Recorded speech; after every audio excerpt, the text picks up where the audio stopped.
The CDC's world-renowned Epidemic Intelligence Service. It's commonly known as the disease detectives. During the two-year fellowship, young scientists and medical professionals are deployed as first responders across the U.S. and globally whenever there is a disease outbreak or public health emergency. And their role is to figure out the cause and work with local public health officials on a solution. And over the 70 years of the service's existence, they've assisted in many major health emergencies, which includes the smallpox eradication program back in the 60s, the AIDS crisis in the 80s, and the anthrax scare of 2001, and of course the emergence of COVID-19 5 years ago.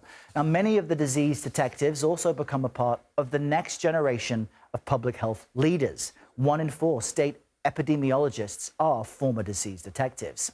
So for more on this, we want to bring in former disease detective Dr. Denis Nash. He's a professor of epidemiology at the City University of New York's Graduate School of Public Health. We really appreciate you joining us today. Help our audience understand what you did, what your day-to-day work was like as a disease detective. Thanks. Well, as an EIS officer with CDC's Epidemic Intelligence Service, we are on call 24/7 to respond to disease threats such as infectious disease outbreaks, but not only infectious disease outbreaks. We are often CDC's front line and a connection to the larger agency, which of course has many, many cadres of internationally renowned experts, laboratory infrastructure, public health advisors, and people who are at the ready to do the work that is needed to investigate outbreaks, identify their causes, and stop them. Now, in his first term, President Trump cut the National Security Council's pandemic readiness team.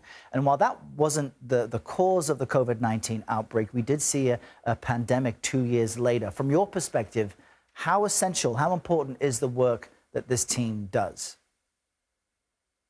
It is absolutely essential. We are constantly worried about the next pandemic. And as many of my colleagues say, it's not a question of if, but when. So we need to be very prepared. And that's an example of the kind of thing we need to be doing. Every time public health funding is cut, people in this country and around the world become more and more vulnerable. And so when we see these kinds of indiscriminate cuts or capricious decisions to cut public health, pull out of the WHO. These are our first lines of defense against outbreaks and pandemics. It should be a wake-up call for all of us. And one of the things we saw during the pandemic was the high level of skepticism and criticism that these teams receive if something is incorrect or they make a suggestion that turns out to not be true. What are the long-term impacts if these teams are cut? And what do you make of that criticism that you and many others have been shouldering? Well, I do think that when these kinds of situations, such as the COVID-19 pandemic, began to unfold, it's a very rapidly evolving situation, and I think it's important for public health and epidemiologists and other experts to recognize and communicate when they are relaying their messages to the public that this is what we know now. It may change because it's a rapidly evolving situation, and we're learning as we speak. And I think we need to instill sort of an idea that this is something that we learn as we go in many instances, especially when it's an unknown pathogen, something we've never experienced before.